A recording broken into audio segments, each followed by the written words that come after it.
आपण रासायनिक बीज प्रक्रिया आणि जैविक बीज प्रक्रियेच्या बाबतीमध्ये बोलत होतो. तर रासायनिक बीज प्रक्रिया आपल्याला करायची आहे. जैविक बीज प्रक्रियामध्ये मी सांगितले की अझोटोबॅक्टर आपल्याला घ्यायचे. व्यायाम 25 ग्रॅम प्रति लिटर पाण्यात याची पण बीज प्रक्रिया आपल्याला करायची. आणि पुरत विरघळणारे जीवाणू जे आहेत त्याची पण आपल्याला बीज प्रक्रिया करायची. वसंतराव नाईक मराठवाडा कृषी विद्यापीठाने एक बायोमिक्स नावाचं जे जैविक औषध बुरशीनाशक तयार केले. त्याच्यामध्ये विविध 8 ते 10 प्रकारचे मित्र बुरशी आहेत. ते सुद्धा बुरशीनाशक म्हणजे जे बायोमिक्सचा आपल्याला जैविक बेनी प्रक्रियेसाठी उपयोग करता येतो. तर अशा पद्धतीनं आपण हे रासायनिक बीज प्रक्रिया आपण बघितलंय की त्यामध्ये इथं कार्बन डायझेम वापरले. काही नवीन आता मॉलिक्युल बाजारामध्ये आले सिजेंटा कंपनी किंवा इतर काही कंपनीचे. तर ते आपल्याला मिक्स असलेले दोन्ही मॉलिक्युल ज्यामध्ये बुरशीनाशक आणि कीटकनाशक आहे असे मॉलिक्युल पण आपल्याला बेनी प्रक्रियेसाठी वापरता येतात. बायोमिक्सचा पण आपल्याला वापर त्या ठिकाणी करायचा आहे. बायोमिक्स आपल्याला वसंतराव नाईक मराठवाडा कृषी विद्यापीठात मिळते. आणि बीज प्रक्रिया केल्याच्या नंतर आपल्याला हे सगळं बेणं थोडंसं हडकू द्यायचं आणि त्याच्यानंतर मग लागवडीच्या दिवशी आपल्याला जैविक बीज प्रक्रिया करून ही लागवड आपल्याला करायची आहे.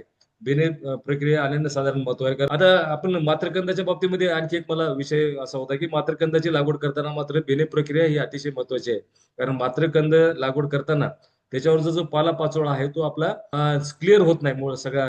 आणि मग सुरुवातीचं जे त्याच्यामधलं प्रायमरी इन्फेक्शन आहे करप्यासारख्या रोगाचं, तर त्या ठिकाणी होण्याचा धोका मोठ्या प्रमाणावर असतो. म्हणून मात्रकंदाची लागवड करत असताना मात्र आपल्याला बेने प्रक्रिया ही काळजीपूर्वक आणि रासायनिक आणि जैविक दोन्ही बेने प्रक्रिया आपल्याला ही करायची आहे. तर तण नियंत्रणाच्या बाबतीमध्ये आपण बघितलं की हळदीमध्ये कुठल्याही प्रकारचं उगवण झाल्याच्या नंतर तणनाशक नाहीत. त्याच्यामुळं तणनाशकाचा हा वापर सुद्धा आपल्याला फार काळजीपूर्वक करायचा आहे. सुरुवातीला हळद लागवड केल्याच्या नंतर जमिनीमध्ये ओल असेल तेव्हा आपल्याला अॅट्रेजिन नावाचं जे तणनाशक आहे ते म्हणजे लागवडीच्या नंतर 24 तासाच्या आत आपल्याला ते फवारायचं आहे. आणि त्याच्यामुळे आपल्याला मोठ्या पहिले जे निंदणी आहे ती आपली त्या ठिकाणी वाचू शकते. आणि अॅट्रेजिन नाशकामुळं आपल्याला सुरुवातीचं तण नियंत्रण योग्य प्रकारे करता येईल. आता दुसरं जे अॅट्रेजिन मारल्याच्या नंतर जर काही तण उगवले तर त्याच्यासाठी आपल्याला ग्लायफॉसेट किंवा गोल तणनाशक आहे ते आपल्याला वापरायचे. आणि ते साधारणतः 50 मिली 10 लिटर पाण्यामध्ये घेऊन त्याची आपल्याला फवारणी करायची आहे. ज्यांना सेंद्रिय पद्धतीने लागवड किंवा उत्पादन घ्यायचे त्यांनी मात्र ह्या कुठल्याही प्रकारचे आपल्याला तणनाशक हे वापरायचे नाहीत. हळदीची उगवण झाल्याच्या नंतर मात्र आपल्याला कुठल्याच प्रकारचं तणनाशक वापरायला सध्या तरी कुठलं औषध उपलब्ध नाही. तर सुरुवातीचे हे जे दोन आपण जर तणनाशकाचे वापर करून जर नियंत्रण केलं तर पुढच्या एखाद दुसऱ्या निंदणीमध्येच आपलं हे काम सगळं होते आणि लागवडीचा मजुरीवरचा खर्च आपला वाचू शकतो. तर हे जे अॅट्रेजिन नावाचं मी सांगितलं की अॅट्रेजिन आहे हे आपल्याला लागवडीच्या नंतर लगेच आपल्याला 24 तासामध्ये हे अॅट्रेजिन वापरायचे. आणि त्याच्यानंतर ही लागवड झाल्याच्या नंतर पण जमीन आणखी काही तण निघाले असतील याच्यातून सुटलेले तर आपल्याला हे मिराय खतर किंवा ग्लायफॉसेट ही जे आहे हे तणनाशक आपल्याला वापरता येते. पण हे सुद्धा हळद निघण्याच्या आत, हळद निघाल्याच्या नंतर मात्र आपल्याला कुठल्याच प्रकारचं तणनाशक वापरायचं नाही. आता पाण्याचं व्यवस्थापन करत असताना आपल्याला माहिती आहे की हळद हे कंदवर्गीय पीक असल्यामुळं उत्तम पोषण आणि भरपूर उत्पादन मिळण्याच्या दृष्टीनं पाण्याचं नियोजन हे अतिशय महत्वाचं आहे. त्याच्यामध्ये या पिकाला जास्त पाणी सहन होत नाही आणि पाण्याचा जर तडण पडली जर पाणी आपल्याला गॅप पडला तर त्याचाही परिणाम आपल्या उत्पादनावर होतो. म्हणून पाण्याचं व्यवस्थापन करत असताना आपल्याला याची ही बाब लक्षात घेणं गरजेचं आहे. आता जमिनीची प्रत आपण विचार करून त्या पद्धतीनं आपल्याला किती पाण्याच्या पाळ्या द्यायच्यात किंवा पाणी कसं द्यायचं या पद्धतीनं आपल्याला ते नियोजन करायचे. आपण बघितलं की साधारणपणे दुपारच्या वेळेस आपण बघितलं हळदीला तर असे काही पानं असे कोमेजतात कपबशीच्या आकारासारखे होतात. आणि मग त्यावेळेस आपल्याला लक्षात येते की याला पाण्याची गरज आहे. म्हणजे पाण्याचं ताण या पिकाला सहन होत नाही. हळदीच्या सुरुवातीचा जो काळ आहे एप्रिल आणि मे महिन्यामध्ये या काळामध्ये पाण्याच्या पाळ्या आपल्याला देणं आवश्यक आहे. ज्या शेतकरी बांधवाकडे पाण्याचं व्यवस्थापन चांगलं आहे अशाच ठिकाणी बेड चांगली ओले करून थंड करून आपल्याला एप्रिल मे मध्ये लागवड करता येते. अन्यथा ही लागवड कमी पाणी असेल तर ही लागवड करता येत नाही. आपल्याला मग साधारणतः जूनच्या पहिल्या आठवड्यामध्ये ही लागवड करावी.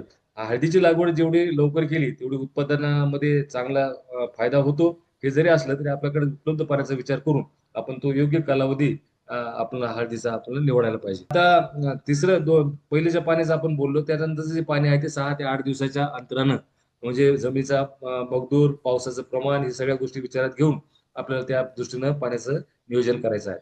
तर पावसाळ्यामध्ये जमिनीचा ओलावा पाहून पाणी द्यायचं आपल्याला. हिवाळ्यामध्ये दोन पाण्यातील अंतर जमिनीच्या प्रतीनुसार आपण 10 ते 15 दिवस ठेवलं तरी चालेल, किंवा ठिबकच्या माध्यमातून आपण संच कमी वेळ चालवला तर त्याही दृष्टीने आपल्याला त्या पाण्याचं नियोजन करता येते. साधारणतः आपण जर बघितलं तर मध्यम हलक्या ते मध्यम प्रतीच्या जमिनीमध्ये 13 ते 15 पाण्याच्या होतात, आणि संपूर्ण 9 महिन्याच्या कालावधीचा विचार केला तर आपण 150 हेक्टर सेंटीमीटर पाण्याची गरज या पिकाला एकूण गरज आपल्याला लागते.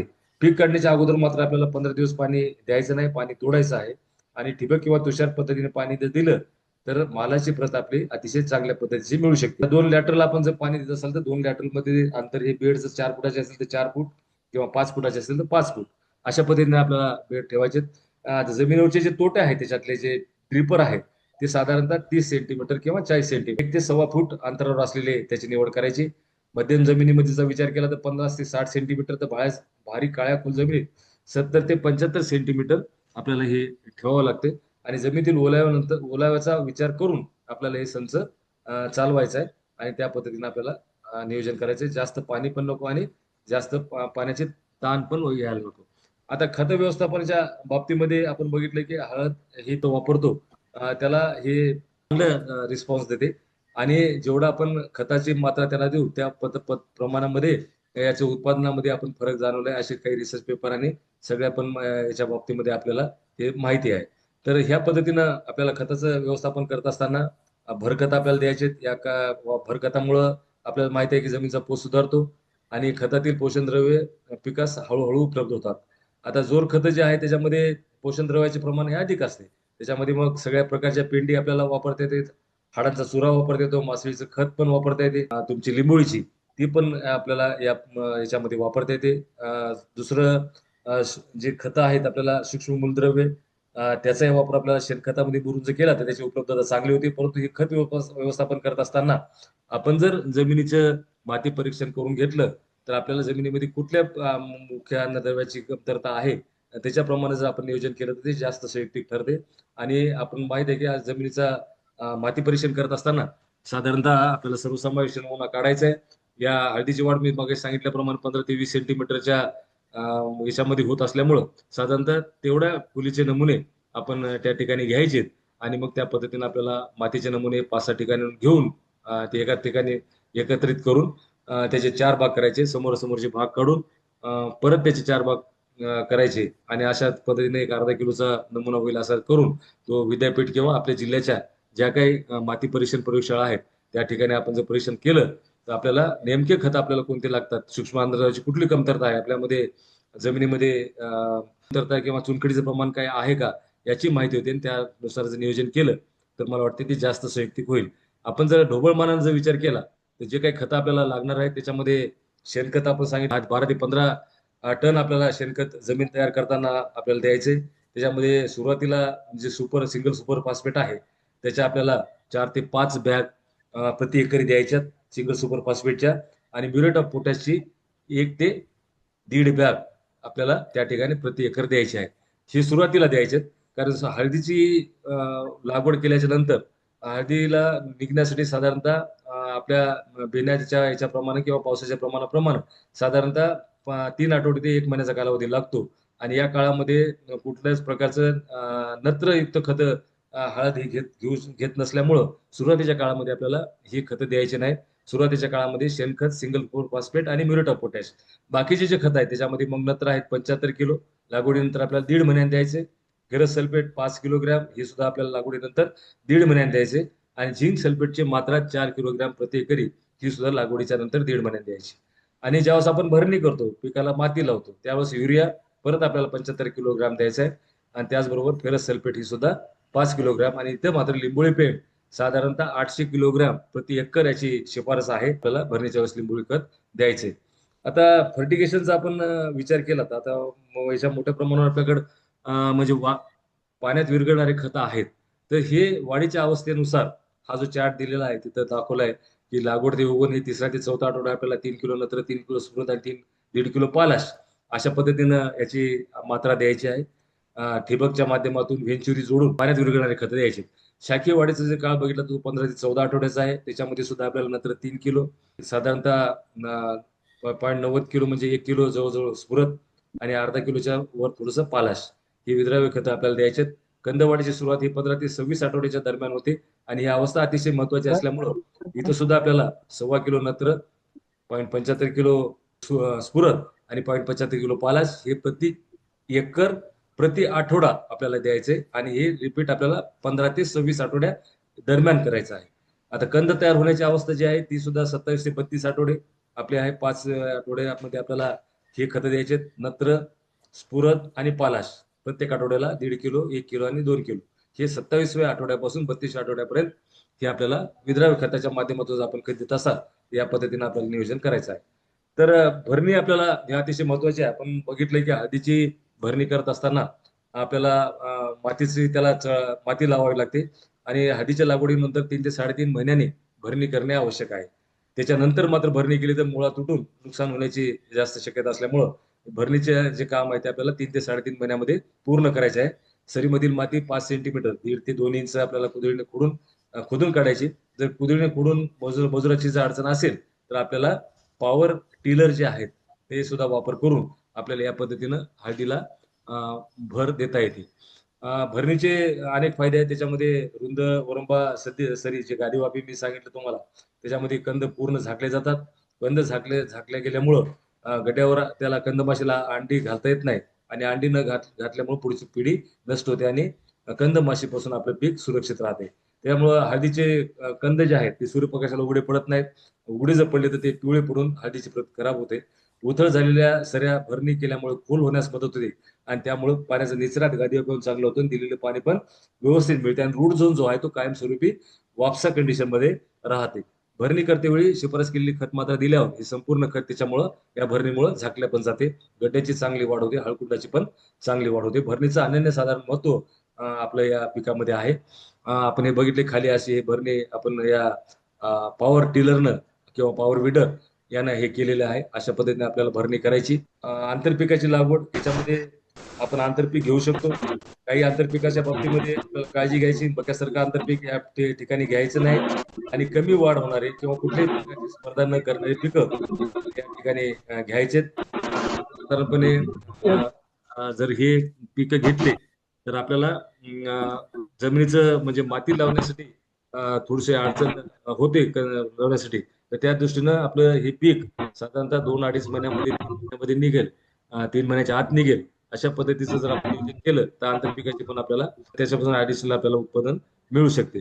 तर याच्यामध्ये सगळ्यात महत्वाचं आहे ते झेंडू ची लागवड जर आपण या ठिकाणी केली तर सूत्रकृमीमुळे होणारं जे नुकसान आहे ते सुद्धा आपल्याला टाळता येते आणि मुख्य पिकाच्या खर्चामुळे होणारा जो आर्थिक ताण आहे आंतरपिकामुळे थोडा कमी होतो. जवळपासच्या बाजारपेठेचा विचार करून अधिकारी उत्पादन होण्याच्या दृष्टीनं हळदीच्या लागवडीत आंतरपिकाची निवड आपल्याला करायची आहे. पण हळदीची लागवड ऊस, द्राक्ष बागामध्ये किंवा इतर फळझाडामध्ये आंतरपीक म्हणून करता येते.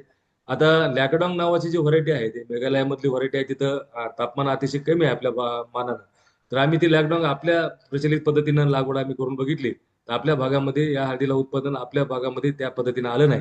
परंतु जर शॅडो लिव्हिंग हे क्रॉप हळद आहे शॅडो लिव्हिंग, पण त्यातल्या लॅकडॉंगला जर आपण शॅडो दिली तर आम्ही मग तिथं थोडंसं एरंडीचं लागवड केल्याच्या नंतर दुसऱ्या वर्षी मात्र आम्हाला चांगलं उत्पादन आले. लॅकडॉंग हे हळद आंतरपीक म्हणजे फळबागेमध्ये घेण्यासाठी किंवा अशा बागेमध्ये घेण्यासाठी हे अतिशय उत्कृष्ट वाण आहे लॅकडॉंग नावाचा. तर ह्या पद्धतीने आपल्याला लागवड करता येते आंतर पिकाची. आता हळदीचे काही महत्वाचे मुद्दे आहेत. त्याच्यामध्ये हळदीला फुल काही आपण बघतो वाणाला की साधारणतः शाकी वाढ साधारणतः 4 महिन्यात पूर्ण होते. त्यानंतर हळकुंडे सुटण्यास हळदीला सुरुवात होते. हळदीला फुल येणं हे शाकी वाढ पूर्ण होऊन हळकुंडाची वाढ होण्यास सुरुवात झाली याचं हे लक्षण आहे. त्याच्यामुळं फुल काही वाणामध्ये येते, सेलम या वाणामध्ये येत नाही. पण इतर काही वाणा त्याच्यामध्ये हळदीला फुल येते. हळदीला फुल आलं म्हणजे काही नुकसान आहे असं काही त्याच्यामध्ये आपल्याला समजायचं कारण नाही. हळदीचे पाणी गोल होणे तर त्याच्या मी मागे सांगितलं की पाण्याचं जर पर्णसर्जन जास्त झाल्याने पाणी जर आपल्याला कमी पडलं तर त्या ठिकाणी पानं गोल होतात. तापमान वाढलं तरी पानं असे थोडेसे कपबशी सारखे होतात आणि त्याचाही मात्र उत्पादनावर आपण म्हणतो तसा फारसा परिणाम होत नाही. जेव्हा पाण्याचं प्रमाण थोडंसं वाढते कमी होते पानामधलं त्याच वेळेस अशी अवस्था दिसते. पण संध्याकाळच्या वेळेस पुन्हा बघितलं तर अशीच हळदीची पानं पुन्हा टवटवीत होतात. त्याच्यामुळे त्याची काही अशी फारशी काळजी करण्याचं काही कारण नाही. तर हळद पिकावरचे जे मुख्य कीड आहे त्याच्यामध्ये कंदमाशी आहे. कंदमाशीमुळे जवळजवळ 80% नुकसान होते.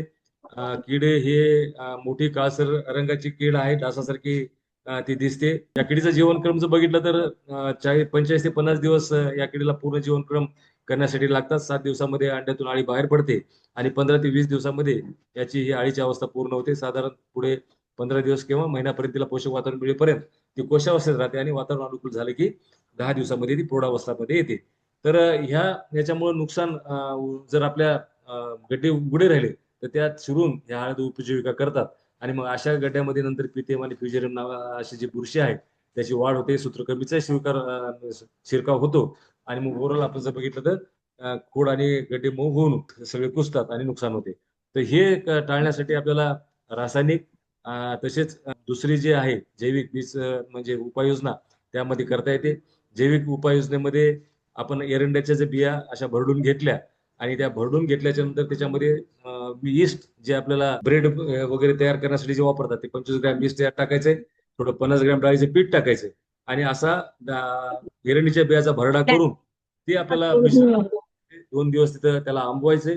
त्याच्यामध्ये एक विशिष्ट प्रकारचा वास येतो आणि मग असं हे सगळं मिश्रण जर आपण त्या पूर्ण शेतजमिनीमध्ये 7 ते 8 ठिकाणी एका एकरामध्ये टोपल्यामध्ये ठेवलं तर सगळ्या कंदमाशीचे प्रौढ तिथं आकर्षित होतात आणि मग आकर्षित प्रौढ झाले की त्यामध्ये आपल्याला कमी खर्चामध्ये अतिशय चांगल्या पद्धतीनं या कंदमाशीचं नियंत्रण करता येते आणि कंदमाशी ही मेन आपल्याला नुकसान करणारी किडी याच्यामध्ये आहे. आपण बघितलं असा हा पानावरचा जो किडा आहे हा कंदमाशीचा किडा आहे आणि इथं जे आपण म्हणलं की इथं जे एरंडीचं जे आपण तयार केलं एरंडीच्या बिया ईस्ट आणि थोडीशी डाळ टाकून हे जे आंबवलंय आणि हे जे ठेवलं की असे हे सगळे प्रोडक्ट जमा होतात आणि ते मरतात आणि पुढचं सगळं त्याचं खर्च होणारी अशी तुम्हाला अशी बेड तयार करून आपल्याला हे ठेवता येते कंदमाशीसाठी. खूप चांगली आणि सोपी उपाययोजना ही आहे आणि खूप चांगले नियंत्रण यामधून होते. खर्च सुद्धा आपल्याला खूप कमी येतो. तर दुसरं पाणी गुंडाळणारी अळी आहे. आपण बघितलं की पाणी गुंडाळणाऱ्या अळीनं छिद्र केलं तर आणि पानं उकळलं की त्याच्यामध्ये असे ठिपके ठिपके दिसतात. तर हे कोणते नसून पाणी गुंडाळणारी अळीमुळं ह्या किडीचा प्रादुर्भाव होतो आणि कुठल्याही प्रकारचं आपण जर कीटकनाशक वापरलं तर त्या ह्याच्यामध्ये त्याचं नियंत्रण चांगल्या पद्धतीने होऊ शकते. ह्या किडी काही फारशा अशा जास्त नुकसान करणाऱ्या नाहीत. रस शोषण करणारे ढेकून ही कीड आहे पण आपल्या भागामध्ये तिचा या भागामध्ये मराठवाड्यात तर प्रादुर्भाव काही फार मोठ्या प्रमाणावर दिसून येत नाही. तिसरी आहे ते पाणी खाणारी अळी आहे. तिचे आणि दोन्हीचे पाणी गुंडाळी अळीचं दोन्ही पद्धत नियंत्रण आपल्याला एखाद्या कीटकनाशकामध्ये वापर करून ते करता येते. तर हुमणी ही अतिशय महत्वाची कीड याच्यामध्ये आहे.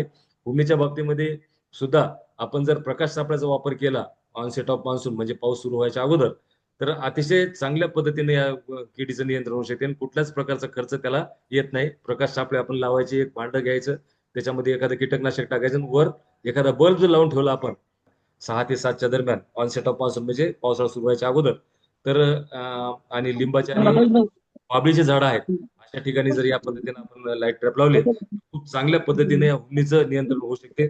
नंतरच्या बाबतीमध्ये आपण अनेक प्रकारचे कीटकनाशके वापरून सुद्धा कारण ह्या किडीचं आपण म्हणावं तसं नियंत्रण करू शकत नाही. पण रासायनिक पेक्षा जर आपण जैविक कीटकनाशकाचा जैविक बुरशीचा वापर केला मेटारायझम सारख्या तर मला वाटतं या हिमनी किडीचा सुद्धा चांगला बंदोबस्त होऊ शकतो. तर याचं जीवनक्रम दाखवले आपण पुन्हा नियंत्रण त्याचं दाखवलं याच्यामध्ये गोळा करणे काही फल्टरची पण शिफारस केलेली आहे. परंतु याच्यापेक्षा सगळ्यात महत्वाचं हे लाईट ट्रॅप अतिशय महत्वाचं आहे. अशा प्रकारचा लाईट ट्रॅप आपण इथं तयार केलाय आणि फार मोठ्या प्रमाणावर हे इथं भुंगे त्या ठिकाणी जमा झालेले आपण दिसतात आणि संपूर्ण नियंत्रण याचं या ठिकाणी करता येते. लाईट ट्रॅप फारच इफेक्टिव्ह आहेत. हे आपण टोपलं घ्यायचं त्याच्यामध्ये पाणी टाकून त्याच्यामध्ये कीटकनाशक टाकून वर जर हे असं लावलं आपण एखादं लाईट तर याच्यामध्ये आपण याचं चांगलं नियंत्रण याचं होऊ शकते या किडीचं. तर सूत्रकर्मी आहेत त्याचं आपल्याला सूत्रकर्मीचं पण त्या बाबतीमध्ये ही जी कीड आपण बघितली तर मुळातलं रस शोषण करून घेतात आणि झाडाची वाढ खुंटून पाणी पिवळे पडून उत्पन्नामध्ये घट होते. याच्यासाठी सुद्धा आपल्या काही शिफारशी आहेत. त्याच्यामध्ये सगळ्यात महत्वाची शिफारस जी आहे झेंडूची झाडं लावली आपण त्याच्यामध्ये सूत्रकृमीचा फार चांगल्या पद्धतीनं आपण व्यवस्थापन करू शकतो. तर हळद पिकाचं जसं कीड आहे तसं रोगाचं पण व्यवस्थापन करणं महत्वाचं आहे. त्याच्यामध्ये पानावरचे ठिपके आपले आहेत हा एक मुख्य रोग आहे.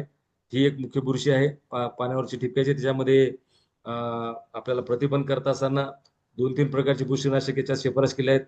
सुरुवातीच्या काळामध्ये आपल्याला साधे बुरशीनाशक वापरायचे. त्याच्यामध्ये मँकोजेब असेल, कार्बेंडाझिम असेल, साप असेल अशा पद्धतीचे बुरशीनाशक सुरुवातीच्या काळात वापरायचे आणि जर याचा प्रादुर्भाव मोठ्या प्रमाणावर झाला तर नंतरच्या काळामध्ये आपल्याला काही बाजारामध्ये चांगले आता चांगले बुरशीनाशक आले, शेवटच्या टप्प्यामध्ये या उपायासाठी उपाययोजना म्हणून करायचा आहे. याच्यामध्ये टॅफ्रिना मॅक्युलस नावाची एक बुरशी आहे, पानावरील ठिपके, विटकरी रंगाचे ठिपके आपल्याला खालच्या बाजूला झाडाचे दिसतात.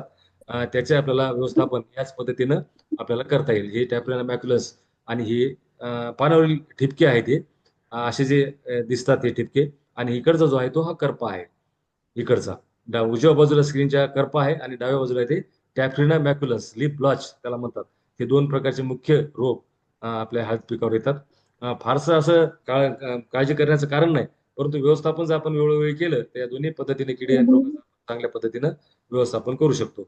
तर अशा पद्धतीनं आपल्याला हे व्यवस्थापन करायचंय. त्याच्यामध्ये कंदकुज आणि गड्डेकुज हे पण याच्यामध्ये जर आली दिसली तर त्याचे आपल्याला नियंत्रण करता येते. त्याच्यामध्ये 22 सारख्या बुरशीनाशकाची ड्रेंचिंग किंवा ट्रायकोडर्मा बुरशीनाशकाची ड्रेंचिंग जर आपण केली तर पूर्ण हळदीच्या पिकामध्ये 4 ते 5 वेळा तर खूप चांगल्या पद्धतीनं या कंदकुजीचा आपण अटकाव करू शकतो. इतर पण रासायनिक कीटकनाशक आहेत, त्याचा वापर करून सुद्धा आपण या रोगाचा आपण व्यवस्थापन चांगल्या पद्धतीने करू शकतो. इथं आपण सगळ्या शिफारशी दिलेल्या आहेत. अशी कंदकुज आहे, इथियम, फ्युजेरियम आणि रायझोक्टेनिया यामुळे हे होते. आणि हे झाड आपण बघितलं तर अशा पद्धतीने हे झाड आपल्याला दिसते. तर आता काढणीच्या बाबतीमध्ये आपल्याला आता सध्या तरी वेळ नाही काढण्याची, त्याच्यामुळे आपण हे पुढच्या भागामध्ये आपण हे कव्हर करण्याचा प्रयत्न करू. सध्या तर आपण काही याच्यामध्ये पडणार हे जाणार नाही. नंतर आपले लागवडीच आता सध्याचं महत्वाचं आहे. लागवड झाल्याच्या नंतर आपल्याला हे सगळ्या गोष्टी पुढच्या काळामध्ये करायच्या आहेत. हे बेण्याची निवड, बेण्याची साठवण या आपण सगळ्या गोष्टी दाखवल्या. आपण हे वेगवेगळे जर काप बघितले वेगवेगळ्या जातीचे, तर अशा पद्धतीने आपल्या दिसतात. एक काळ्या हळदीचं आहे, फुले स्वरूप आहे, ही अमुदा कस्तुरी आंबे हळद आहे, सेलम आहे आणि जंगली पिवळी हळद असे काही त्याचे बायोसेक्शन आपण केलेले आहेत. तर अशा पद्धतीनं आपल्याला हळदीचं सध्या तरी एवढं व्यवस्थापन करायचंय. पुढच्या भागामध्ये आपण काढणीचं पुन्हा पुढचं जे व्यवस्थापन आहे, खत व्यवस्थापन असेल, कीड रोग व्यवस्थापन असेल आणि काढणीचं आहे, या दोन्ही तीन याच्यावर आपण वेगळे पुन्हा सेमिनार किंवा आपण तज्ञाचं मार्गदर्शन येत्या काळामध्ये घेऊ. तर अशा पद्धतीनं हा कार्यक्रम आहे. आपले मी सगळ्याचे आभार मानतो. आणि बाळासाहेब ठाकरे हळद संशोधन केंद्र हे एक पिकाच्या बाबतीमध्ये, हळदीच्या बाबतीमध्ये म्हणजे एक राजा पीक मसाला पिकातला असून सुद्धा अतिशय दुर्लक्षित पीक होतं. परंतु आदरणीय हेमंत पाटील साहेब आमचे जे अध्यक्ष आहेत, त्यांच्या स्वप्नातून हे हळद संशोधन केंद्राची स्थापना झाली आणि मग हळदीवरचं मोठ्या प्रमाणावरचं काम या ठिकाणी व्हायला लागले आणि अनेक काम आपण या ठिकाणी केले. झेंडूचे जे झाड मध्ये मध्ये लावतात ते कधी लावतात साधारण? करताना सुद्धा लागवड करतायत त्याची. आणि किंवा थोडंसं तुम्ही रोप तयार करून ज्यावेळेस हळदीचे कंद पोसायला सुरुवात होते तेव्हा पण करता येईल लागवड. काय झेंडूच्या लागवडीमुळे खूप फायदा होतो सर. ते जे रूट जे आहेत हे स्पेसिफिक हे सोडतात रसायन आणि त्याच्यामुळं सूत्रकृमीपासून चांगला बचाव होतो. किती अंतरावर लावायचं ते का? ते सर असं रॅन्डमली लावायचे, असं दाट लावण्याची गरज नाही. आता पूर्ण एकरामध्ये आपण प्रत्येक ओळीला जसं आपण मिरचीचं किंवा शॅडो क्रॉप म्हणून करतो की नाही, मिरची म्हणा किंवा तुमचे एरंडी म्हणा किंवा काही शेतकरी बांधव ते याचं पण करतात लागवड तुमच्या तुरीची. तर तशा पद्धतीनं तुरळक तुरळक लावायचे सर ते झाड. फळमाशी, जशी फळमाशीसाठी एक ट्रॅप मिळतो, हा हा, तो तसं काही कंदमाशीसाठी ट्रॅप नाही? कंदमाशी तेच सांगितलं सर मी. एरंडीचा भरडा, थोडस इस्ट आणि डाळीचं पीठ जर करून त्याचा जर भरडा केला आणि तो थोडासा आंबवला 1-2-3 दिवस आणि त्याचे असे पात्र तयार करून एक 7-8 ठिकाणी जर ठेवले तर कंदमाशी 100% त्याच्यात कंट्रोल होते सर. त्यात कुठलेच रसायन वापरायचं कधी करायचं साधारण? कोणत्या आपण ते बघायचं सर. आपल्याला जर झाडं ऑब्झर्व करताना कंदमाशी जर दिसली एखाद्या पानावर, असं फिरताना दिसतात सर पानावर कंदमाशा. मी दाखवलं चित्र, डासासारखा आकार असतो त्याचा. ते दिसले की ते ठेवून द्यायचं सर. ते खूप सोपी आणि चांगली उपाययोजना. हा, नमस्कार सर. हा, मुलं माधुर. सर मला एक विचारायचं होतं, मधातल्या पट्ट्यामध्ये आपण जर ग्लायकोसेट मारलं तर चालेल का? आज माझी हळद लागवड करून जवळपास सर नाही, शिफारस हळद उगवल्याच्या नंतर कुठल्याच रसायनाची शिफारस नाही आणि नुकसान होते. हळद जरी मरत नसली तरी नुकसान होते, त्याच्यामुळं नंतर काहीच करायचं नाही. म्हणजे शिफारस आमची नाही. तुम्ही आता नाही, एक आकमार साहेब, तुम्ही थोडस काळजी घेऊन फारी बिरी लावून करत असत करा, परंतु शिफारस नाही. उगवली नाही आणखी सर, नेमकीच कुठं कुठं उगवायली नाही, ती सुद्धा नुकसान होते बरं. थोडी जरी निघाली निघायच्या अगोदर सगळ्या उपाययोजना करायच्या, नंतर वापरायचं नाही. ठीक आहे, धन्यवाद सर. देशमुख साहेब नमस्कार. सर नमस्कार सर. तुम्ही उपयुक्त माहिती दिली त्याबद्दल धन्यवाद. मी धर्मराज प्रजापती बोलतोय. मी काळी हळद आणि आंबे हळद किंवा सेलम हे तिघही लावतो. माझी शेती मध्य प्रदेशात आहे. मला आंबे हळदसाठी कुणी पॉझिटिव्ह रिप्लाय न मिळाल्यामुळे ती बॉईल करून मी यावर्षी बंद केली, पण काळी हळद माझ्याकडे भरपूर आहे, तर त्याच्यावरती काही माहिती मिळेल का? हा सर, ते किंवा काळ्या हळदीचं तुमचा नंबर मार्केट मिळाला महत्वाचं तर आहे मी सर. तुम्हाला बाकी काय अडचण नाही सर. तुमच्याकडून आम्हाला संदीप डाकुलके आमच्या भागामध्ये जे आहेत त्यांनी तुमचे मला हो नंबर वगैरे सर्व दिलेत. आणि हो तुम्ही एकमेव आहात की ते हळदीचं बियाणं फार म्हणजे कमी रकमेमध्ये तुम्ही द्यायला लागलात. नाही तर इकडे 1,000 रुपये 2,000 रुपये कमी देशमुख साहेब, मी कमी रकमेत अगदी 300-400 रुपयाला देतोय, पण मला अजूनही एकही गिराईक मिळालं नाही. नाही सर, नाही. म्हणूनच आम्ही त्या हळदीचं शिफारस केली नाही सर. आम्ही केंद्राकडून जे काही उत्पादन केले आम्ही अगदी नगण्य रेटमध्ये देऊन टाकले सर. लोकांना सांगितले की लावूच नका. नाही. पण फारच जे आले मागायला त्यांना 50 रुपये 60 हा, रुपयात आम्ही ते बियाणं देऊन टाकलं सर. आम्ही अजून आणि येत्या हा, काळात पण आम्ही ते खूप रेट कमी करायचा प्रयत्न करणार. कारण ती लागवड नाही सर आता सध्या तरी परवडण्यासारखी. काही शेतकरी असे आहेत की सध्या त्यांचं मार्केट बायबॅक आहे सर लोकांना, काही शेतकऱ्यांना, की ते हा आयोजक याच्यामध्ये करून मेट्रोपॉलिटन सिटीमध्ये मुंबईसारख्या ठिकाणी ते करून त्या ठिकाणी करायला हा लागले. पण सगळ्यांना ते होत नाही सर. आणि ते विकलेला जर प्रॉब्लेम आला तर मग आपण बघितले हा कोरफड किंवा ते पांढरी मुसळीसारखी परिस्थिती होऊ नये म्हणून आम्ही ते सध्या तरी काही त्याच्यामध्ये जात नाही सर. जेव्हा आम्हाला मार्केट त्याची नाही मी मिळेल त्यावेळेस आपण करू नाही सर. मी त्या आशेवरती करत नाही. हम्म. फक्त एक शेतकऱ्यांनी लावावं, किंवा थोडी थोडी 1-2 4-4 किलो लावली तरी घरच्या पुरता बेनं तयार करण्यापुरता लावावं, एवढंच मी म्हणतो. चालेल सर, चालेल. धन्यवाद सर. हो, थँक्यू. सध्या तरी अशीच परिस्थिती आहे सर. आपण वेळ बघू नंतर. ठीक आहे, माझा नंबर देतो. आहे सर, नंबर आहे आमच्याकडे. ओके ओके ओके, सगळ्यांना तुमचा माहिती नंबर दिला होण्यासाठी तर सांगा बरं. सर. सगळ्यांना माहिती होण्यासाठी नंबर सांगा. 9422 9422 55 55 89 89 03. 03. धन्यवाद सर. धन्यवाद मला लिंक मिळाल्याबद्दल. हो सर, थँक्यू सर. खूप छान माहिती मिळाली. हो सर. आणि वेळेच्या अभावामुळे काही गोष्टी जरा फास्ट झाल्यात, पण आम्ही तुम्हाला इंडिव्हिज्युअली कनेक्ट करून अजून थोडी माहिती घेऊ. सर आणि हे हे पीपीटी शेअर करतो सर मी ग्रुपवर. हा, ही पीपीटी मिळाली तर आम्ही तुम्हाला अजून प्रश्न विचारू शकतो. जी आम्ही सर, जी सर. शक्यतो सेंद्रियच करतोय सगळे. हो सर. आणि आम्हाला सेंद्रियसाठी मदत लागणार आहे, कारण हो, रासायनिक सेंद्रियसाठी भरपूर. थोडंसं वेगळं आपल्याला करावं लागेल सर उपाययोजना. हा, सेंद्रिय करता चालेल. येईल, काही अडचण नाही सर. सेंद्रिय तर सर. सगळ्यांतर्फे सर खूप मला खूप एक विनंती धन्यवाद. आहे. सेंद्रिय तर आपण हा, करू, काही अडचण नाही. पण आता द्राक्ष हम्म. आणि डाळिंबासारख्या पिकावर मोठ्या प्रमाणावर त्यांना बुरशीनाशक, कीटकनाशक वापरून सुद्धा ते एक्सपोर्ट होतात सर सगळ्या युरोपियन कंट्रीजमध्ये सुद्धा. आणि त्या मानानं हळदीचा जो विषय घेतला तर हळदीमध्ये फारसा कॉम्प्लेक्स नाही सर मोठा कीड आणि रोगांचा. आपण लेबल क्लेम आणि त्याचं जर हे फॉलो केलं तर रेसिड्यू फ्री हळद आपण या माध्यमातून करू शकतो सर. असं काही अडचण नाही. पॉलिमर रेसिड्यू फ्री साठी तुम्हाला कॉन्टॅक्ट करेल आम्ही. हा, तर पॅकेज ऑफ त्याच्यात काय प्रॅक्टिसेस काय आपल्याला. वापरता येतं, काय काय नाही वापरता येत, तर रेसिड्यू फ्री साठी आम्ही कॉन्टॅक्ट करू तुम्हाला. हो सर. जगताप सरांकडून तुमचा नंबर घेऊन मग बोलू आपण. माझा आहे सर याच्यात 9423156593 आहे. हा सर, मी डॉक्टर सुनील कुमार बोलतोय, वाई सातारावरून. Sir sir. सर, काय विषय आहे की आमच्या भागामध्ये हळदींची उंची मोठ्या प्रमाणात वाढते. हा प्रमाणात म्हणजे हळदीचा जर तुम्ही प्लॉट बघितला ना, हा तर तुम्हाला एक नंबर प्लॉट दिसणार की तुम्ही म्हणू शकत नाही की हळदीला ह्या 40 क्विंटल प्लस उत्पन्न निघणार असं. पण हा ऍक्च्युली काढणीच्या वेळी जर बघितलं ना, तर हम्म. उत्पन्नावर खूप मोठा परिणाम दिसतोय. हा म्हणजे सर, 20 व्हरायटी क्विंटल कोणती सुद्धा आहे सर? सापडणं सेलम व्हरायटी सर आहे ती. सर थोडस माझं अशी विनंती राहील की नत्रयुक्त खताचा जो वापर आहे ना सर, हा. तो हळदीच्या वाढीनुसार करायचा सर. हळदीला गरज असेल तरच नत्रयुक्त खत द्यायचं, नाही तर द्यायचंच नाही सर हळदीला. आणि साधारणतः हळदीचा जर आपण विचार केला, पानाची रुंदी आणि लांबी त्याच्यावर त्याचं हा. उत्पादन येते नाही असं नाही. परंतु अवस्था वाढ जर हा. झाली सर, व्हेजिटेटिव्ह, तर कामाची नाही. आणि ती वाढ सुद्धा आपल्याला कमी करायची असेल तर काही आपल्याला स्प्रे घ्यावं लागतील सर. तसे वाढ विरोधक घेता येतील किंवा मेन सर नत्रयुक्त खत याचे मॅनेजमेंट हा. सगळ्यात महत्वाचे आहे. नत्र द्यायचंच नाही सर त्या ठिकाणी नाही विशेष. सर, काय होतं, शेणखत आपण मोठ्या प्रमाणात टाकतो ना, हा शेणखत मोठ्या प्रमाणात टाकलं का ना की व्हेजिटेबल ग्रोथच खूप मोठ्या प्रमाणात वाढते. हा शेणखतावरच. खत द्या नाही तर नका देऊ. बरं. खत दिलं नाही दिलं ना तर हा व्हेजिटेबल ग्रोथ ही खूप मोठ्या प्रमाणात वाढलेली नाही, दिसते. ती मग मॅनेज करावं लागते सर. नुसती ग्रोथ होऊन उपयोग होत नाही. खाली काहीच लागत नाही सर हळदीला. तशा अवस्था वाढ झाली की हा, मग हळदी. तोच प्रॉब्लेम यायला लागलाय. हा नाही, मग त्याला आपल्याला ग्रोथ रेग्युलेटर वापरला होता सर. त्याच्यामध्ये ग्रोथ रेग्युलेटर वापरून आपल्याला ते हळद कंट्रोलमध्ये घेता येते. आणि फुटव्याची संख्या किती राहते सर अशा याच्यामध्ये हळदीमध्ये? फुटवे संख्या तुम्हाला 5 प्लस 5 प्लस राहते. हा, फुटवे तर खूप येतात सर चांगले. मग फुटव्याची तर काही अडचण नाही. फुटवे येतात. फुटवे हळद तुम्ही सांगतो का, हळद जर बघितली ना तर हा तुम्ही म्हणणार ही भारतात एक नंबर हळद आहे आता. आणि नत्र आपण पण काही जर देत ती नाही सर त्याला. ऍक्च्युली नत्र काहीच वापरत नाही तरी. नाही, व्हेजिटेबल ग्रोथच्या वेळेला आपण त्याला हा म्हणजे खतं वापरतो आपण, एक भर देतो आपण 45 नाही ते सोडून दिवसानंतर. द्यायचं सर, 100% सोडून द्यायचं. काहीच गरज नाही सर खताची. फोलियर ऍप्लिकेशन मधून सुद्धा नत्राची कमतरता भागवत येते आपल्याला. नत्राचं काम तेच आहे. मायक्रोटेन वगैरे ड्रिपनं पाठवतो आपण त्याला. ते फोटो मॅनेज करावं लागेल सर आपल्याला. रासायनिक खतामध्ये नत्रयुक्त खताचं जर आपण हे केलं तर काही प्रॉब्लेम येणार नाही. आणि फारच वाढ बाहेर हवाखेची जात असेल तर मग आपल्याला वाढ रोधक वापरावं लागतील. खूप खूप धन्यवाद. सर नितीन सर धन्यवाद सर आपले. माहिती मिळाली आणि आम्हाला नक्की त्याचा उपयोग होणार आहे. मिनिटात मी समअप करतो.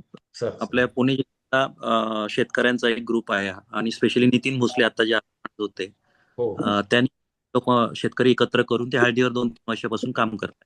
सर तर त्यांना काही ज्या अडचणी आल्या त्यातून मार्ग काढण्यासाठी एखाद्या एक्सपर्टशी आम्हाला जोडून द्या अशी विनंती केली होती. रमेश देशमुख साहेबांना विनंती केली. ते माझे जुने सहकारी आहेत, त्यामुळे त्यांना अतिशय शॉर्ट नोटीसवर मी त्रास देऊन त्यांना आज वेळ काढायला सांगितला. त्यांनी वेळ काढला, आले. तर त्यांचे वैयक्तिक त्यांचे जे मॅनेजिंग डिरेक्टर आहेत, अध्यक्ष आहेत, सन्माननीय अध्यक्ष, आणि त्या केंद्राचं देखील मी आभार मानतो. आणि या पुढच्या काळात त्यांनी कमिट केलेलं आहे, आम्हाला त्यांची निश्चितपणे मदत होईल.